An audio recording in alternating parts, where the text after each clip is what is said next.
Hey everybody, this is Chris DeFurio with Keys to the Shop. Welcome to this edition of Shift Break. So glad you could join me today.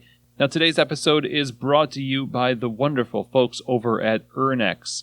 You know, most of us know our equipment needs to be cared for well, and it needs to be cleaned well in order for the coffee that we're serving to really shine. And for all the coffee cleaning jobs you can think of in your shop, I recommend and I use Ernex products. Ernex has been creating cleaning products for the coffee industry for over 80 years.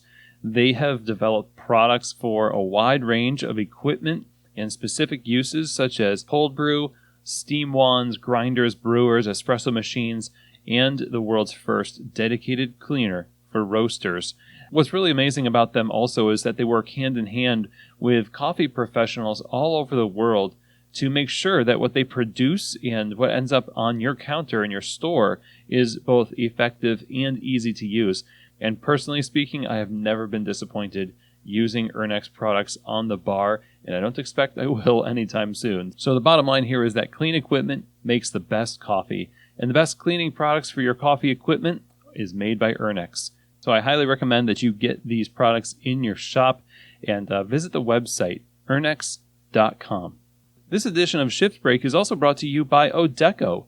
Inventory and ordering is definitely one of the harder tasks in the cafe, especially staying on top of cost of goods and staying stocked with the right items in the cafe. The day-to-day and the month-to-month changes of a cafe environment make this a really tricky thing to do well. And that's where Odeco comes in to make it easy. Odeco uses artificial intelligence to put your POS data to work, and it then acts as your virtual purchasing agent to place orders for exactly what you need based on your sales history, weather, local events, and it has a more than 90% accuracy rate in predicting future sales. Odeco AI obsesses over every item to predict, fulfill, and manage your shop's inventory. The people who work with Odeco have cut waste by 50%, lowered their food costs by 9%, and saved owners and managers between 2 and 5 hours of time per week. So, if you want to cut waste, save time, and streamline your ordering and inventory systems, then you need to sign up for Odeco. To try them out, simply visit odeco.com/keys to the shop. That's odeco.com/keys to the shop. Okay, so today we are going to be talking about first impressions in a kind of unfair fight that we have in the cafe when it comes to how long somebody's memory lasts of a negative experience versus a positive one. It's much harder to make an impression on somebody that's positive that lasts longer in their mind than a negative impression. If you go into a coffee shop and somebody is rude to you, there's a lot of emotions that get stirred up in that moment. And there's a lot of discussion even afterwards about that with friends of that customer. Will talk about that maybe on Yelp, but definitely to their friends or family. Or maybe they just hold it inside and they kind of stew on it, and it just spoils their view of that particular cafe. Now, we've all had experiences like this in other businesses. You can think of experiences that you've had at the checkout lane in the grocery store, experiences that you've had getting your oil changed or going to a restaurant. When you encounter a very negative experience in those situations, you want to know kind of, what do I do now? What do I go back there and risk it again? And we're risk averse. We don't want to do that. We don't want to chance it. You know, sometimes we have to because maybe it's the only place in town where we can get the thing that we're buying. And in a lot of circumstances, that might be the coffee shop. The coffee place is the only place in town where they can get this coffee, but they kind of don't want to go because they always have this negative experience. We need to embrace the idea that majority of our work is going to be in overcoming kind of an expectation that people have of a service encounter, that it's going to be mediocre or it's going to be negative. One of those two things. People have sort of succumbed to the idea that getting coffee from a coffee shop is not going to be a very great experience. And we're up against the kind of, for lack of a better word, I guess, relational baggage that people have towards coffee.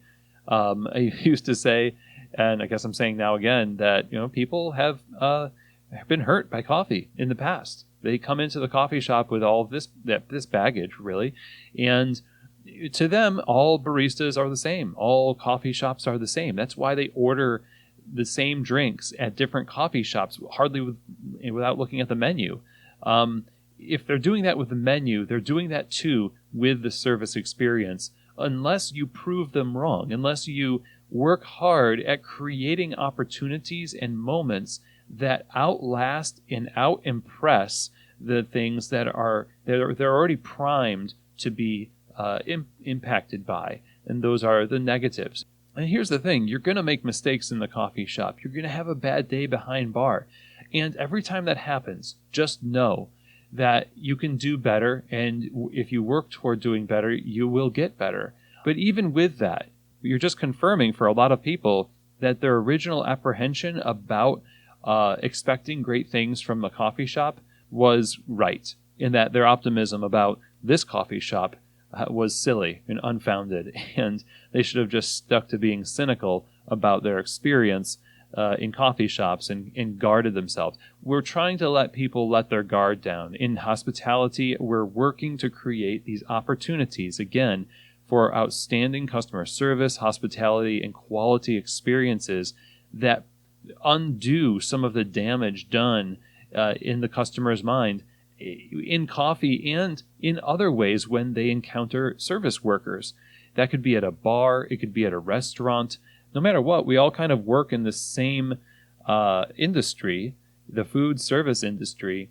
So we all kind of have the same challenge. We're training each other's customers. When you're serving a customer in any field, you're training them for how they're going to treat the people that serve them in the next industry over. So your bad service experience with somebody ringing you out for an oil change might bleed over into the way you look at people who work behind the counter at a coffee bar, or the person checking you out at a grocery store. And the sooner we can embrace this, the sooner we can realize it's not personal. They really haven't had time to get to know us. And when we take it personally, it's almost like we're using that as an excuse to write them off, to not empathize with the fact that maybe they have somewhat of a right to feel this way because of how they've been burned. So the message here is this: we need to put a lot of effort into setting up opportunities for outstanding service and quality experiences, and make it a designed effort. Make it something that's celebrated and obsessed over by all members of the staff. There is no neutral here. The decision has already been made by people that they're skeptical at best of these types of environments, especially when we have to charge more money for coffee going into the future of retail. We're going to have to justify that by what we deliver to them and undo some of the damage done in their service experience past. So this is an encouragement to us all. Let's embrace the opportunity to win the trust of the customer. Realize that there's a lot of stuff that needs to be undone over time. Be patient, be empathetic, and be passionate about what you're doing and who you're doing it for. And in time, you're going to win over their trust, and those walls that they put up are going to start to come down. And in the end, your shop's customers are going to be able to have a more positive outlook toward you and specialty coffee because they have a lot of evidence to go on, and that evidence was provided by the experience they had in your shop. So I hope that this episode was helpful for you. Let's break down those walls. Let's be empathetic. Let's be patient and design opportunities for positive impact in our customers' lives. Thank you so much for joining me again, and I will see you here next week for another edition of Shift Break, from Keys to the Shop.